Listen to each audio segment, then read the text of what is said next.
సేమియా ఉప్మా చేయడం కోసం అయితే అన్నీ రెడీ చేసి పెట్టానండి. ఉల్లిపాయలు, పచ్చిమిరపకాయలు, పచ్చెనగపప్పు, వేరుశనగపప్పు, ఆవాలు, కరివేపాకు అన్నీ రెడీ చేసి పెట్టానండి.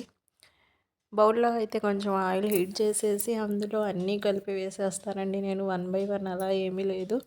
మొత్తం కలిపి ఇలా వేసేసి ఫ్రై చేసేయాలి. అంతలోకి మీరు వీడియోని లైక్ చేయండి, సబ్స్క్రైబ్ చేయండి, కొత్త ఛానల్ని అయితే ఎంకరేజ్ చేయండి. ఇవ్వండి ఇలా ఫ్రై అవుతూ ఉన్నాయి. ఫ్రై అయిన తర్వాత దాంట్లో వాటర్ యాడ్ చేసుకోవాలి. 1 కప్ సేమియా తీసుకున్నాను కాబట్టి 2 గ్లాసెస్ వాటర్ యాడ్ చేసేసాను. కొంచెం సాల్ట్ వేసేసి బాగా మరగనివ్వాలండి. మీరైతే ఛానల్ని సబ్స్క్రైబ్ చేయండి, వీడియోని లైక్ చేయండి.